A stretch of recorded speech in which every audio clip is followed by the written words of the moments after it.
Hi everyone, welcome back to Falcon's House. It's been a little while, and sorry about that. We had holidays with Christmas and New Year's and family time, and then my wife got sick, and then I had some internet issues where my upload speed was less than 1 megabit per second. And now that that's resolved, which is great, but I was basically didn't have good internet for 5 days, which made uploading anything really difficult. So I'm going to do something a little bit different here, and I'm going to talk about some new technology stuff that's coming up and my thoughts about it, and we'll see how this goes. I will continue to make Lost videos, and I'll probably do another show. Like, I have Breaking Bad, I've watched that, and I've started prepping for that one to come out. After that show, we're doing Game of Thrones, but I don't know if I'm going to do episode by episode for Game of Thrones, because there's a lot of people who make Game of Thrones content, and I'm just not going to compete that well with it. I like doing some of these older shows that there isn't tons and tons of content for.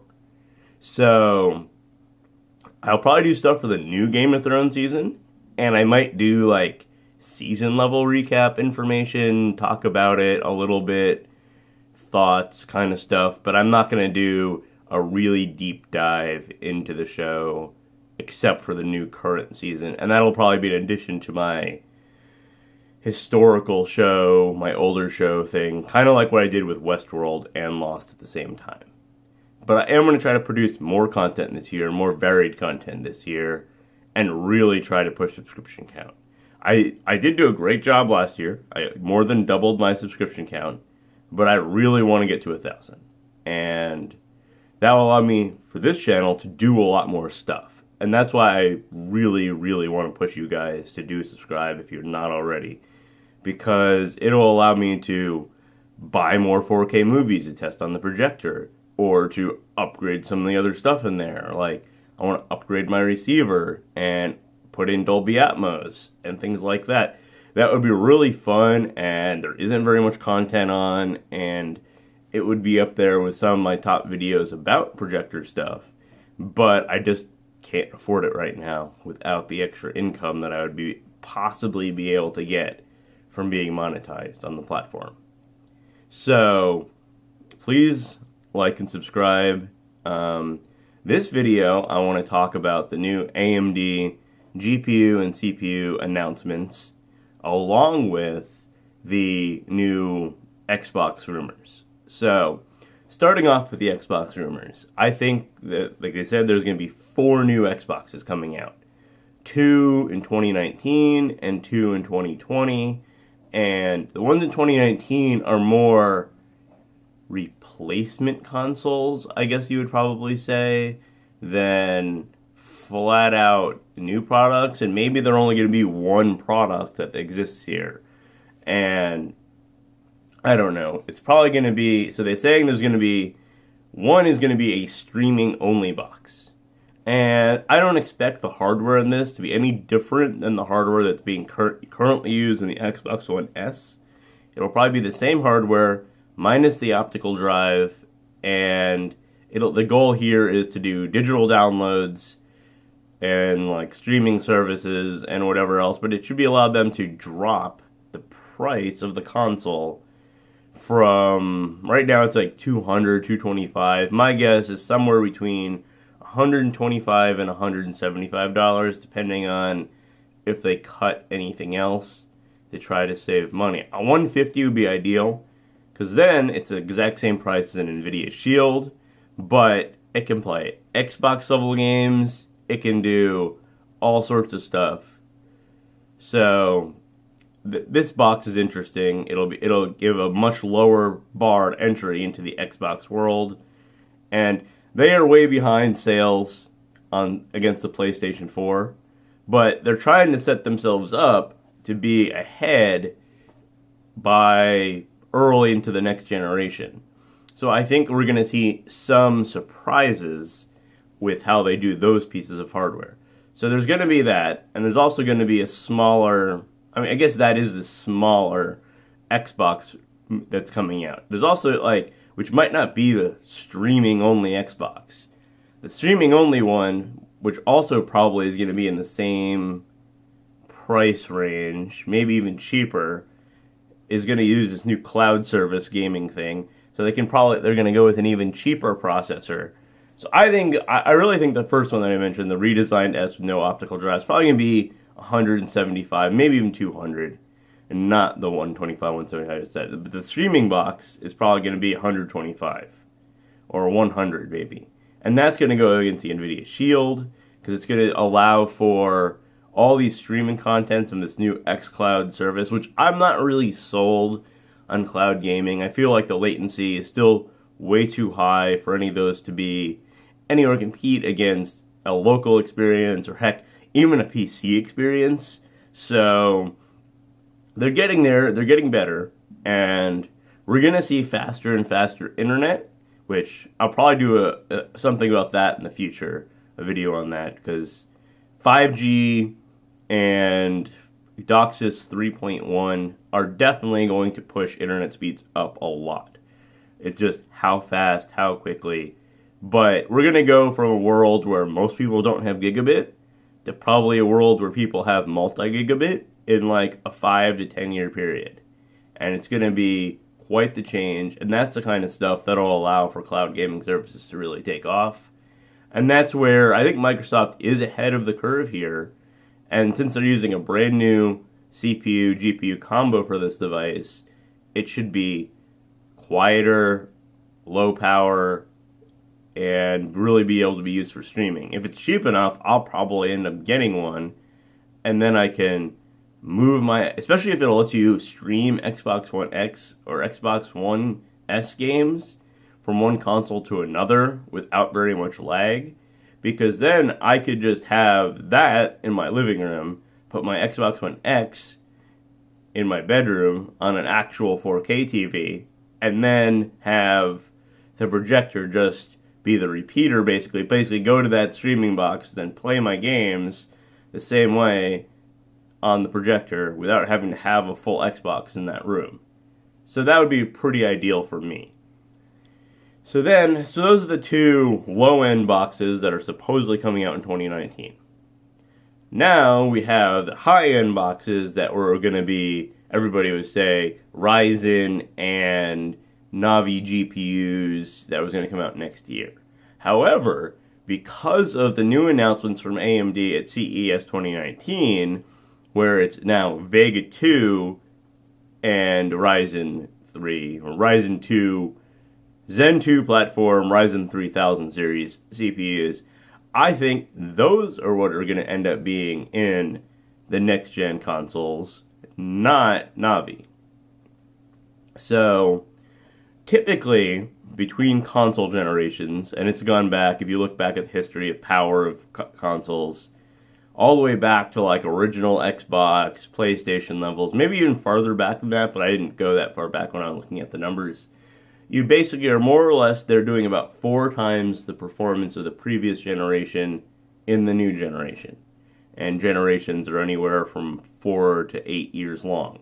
So next year, when the rumors for the new console are, that will make it 7 years from the original Xbox One release and the original PlayStation 4 release. The fact that we had the PlayStation 4 Pro and Xbox One X in the middle of the life cycle do kind of change performance numbers for what we should expect. Because 4 times the original Xbox One is the power of the Xbox One X at 6 teraflops, going from 1.3. It's actually a little bit more than 4. But there's not going to be another 4 times jump from the Xbox One X to this next generation Xbox. It's just, right now, today, like high-end PC systems, even if you had like a 2080 Ti from NVIDIA, that's only like 16 teraflops. Now, obviously, they're doing combined teraflops with CPU and stuff, but you're not going to get to 24 out of that anywhere near a price that can be a console.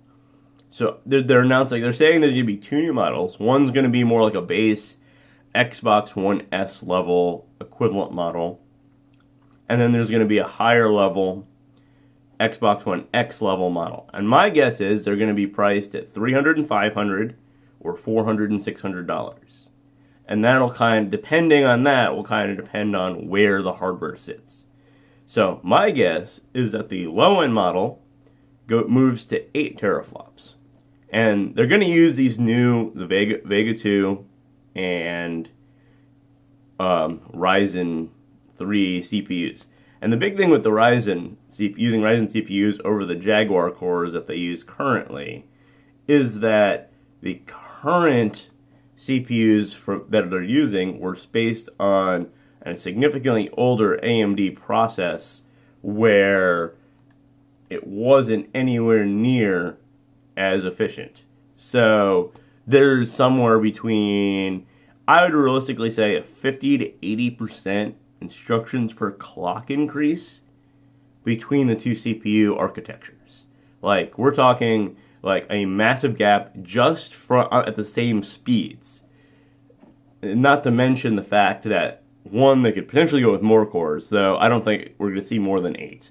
But they could also do significantly higher clock speeds on the new ones without much more cooling because of the efficiencies. So my guess is we're going to see the new CPU is going to be 8 cores, 3 gigahertz base clock, 3.5 gigahertz boost clock, and that'll be the new CPU, and that'll be somewhere in the order of 120 to 150% faster than the existing CPUs in those systems. Then, what I also expect to see is they're going to do like more of an APU design with a chiplet for the GPU with a Vega GPU chiplet, and that will either supplement a larger GPU chip, or in the lower end one, be the only GPU chip. But we'll have to see how fast these APUs can really get, and we really don't know that information yet. So, the CPU being that much faster should add a decent amount more performance, but not like a ton, maybe 1 teraflop more, maybe not even that much to the performance. But increasing the GPU from something that's Polaris-based, which is a couple generations old at this point, to a new Vega one should increase GPU performance significantly as well. The current GPU runs at 1.1 gigahertz. They're saying these new Vega 2s can run at 1.7 gigahertz, not to mention they're more efficient. And so we're going to see, so at the least, it should be 30% faster. Just on the clock speed alone, not talking other efficiencies. So 30% on GPU performance. And now they might not go all the way up to 1.7. They might be like 1.4 or 1.3. But I would expect a 30% performance increase in GPU and 100 to 130% performance boost on the low-end model for CPU, which would put it probably in about the 8 teraflop range, maybe 9 teraflop range. And that would be really good towards improvement in performance. Like, that's allowing for 4K 60 on pretty much, maybe not 4K 60, 4K 30 on pretty much every game possible, 1080p 60 on every game. We might see more support for 1440p. They added it in to current gen, but we'll see more of that. Probably a better dashboard experience. We'll see more stuff in games, but they can push resolution a little bit. We might see some games capable of 4K 60 on the low-end model, and then we're still going to see enhanced games. Enhanced games will probably still be a thing, so they'll have a base model that'll still probably be the 1080p 4K 30 model, but the games will be able to do more at that level. And then we're going to see the high-end one that does 4K 60 and is really that next-gen console experience. 4K 60, 8K video is probably what I expect to see. And my guess is that's going to be, so the current Xbox One X has 40 CUs on the GPU. The new GPUs, the Vega 2s, have 60. So my guess is the cut down model will probably run a 30 CU model, and the high end one will use 45 or 50 CUs plus higher clock speeds. So we'll probably end up seeing something where it's like a 50% performance boost on GPU. They probably push clocks on the CPU higher, so it ends up being like 150% maybe on CPU. And so we probably see something like 8 teraflops in the base model and 10 teraflops in the high-end model, or maybe 9 and 12. I really don't know how efficient they're going to be able to get it. So that's kind of my expectation on the new Xbox. And then we have these releases, announcements from AMD for the actual PC market, and I don't think Vega 2 is going to do that, or Vega 7, excuse me, Radeon 7 Vega 2 is going to do that well. It's the same price as an NVIDIA 2080 for the same performance, without any of this RTX stuff or the deep learning, super sampling, or whatever else that they were talking about. It doesn't have the extra features that NVIDIA introduced, and it's not a massive performance increase. And now NVIDIA is supporting FreeSync as well, so you're not even getting better monitor support necessarily with it. So, I mean, people that are AMD fans are going to buy it. I am neither an AMD fan nor an Intel or NVIDIA fan. I will buy whatever is best at the time. And I'd really want to buy one either this year or next year, provided I can afford it. And if we get channel growth, I'm definitely doing it. If I get to, let's say, 2,000 subs, I will buy the top-end mainstream AMD CPU and the second-level best GPU. So either a 2080 or some AMD equivalent if they have one that's really cheap. Something like that. That's what I'll do if I hit 2,000 subs. So, but the CPU side, I think they are going to do really well.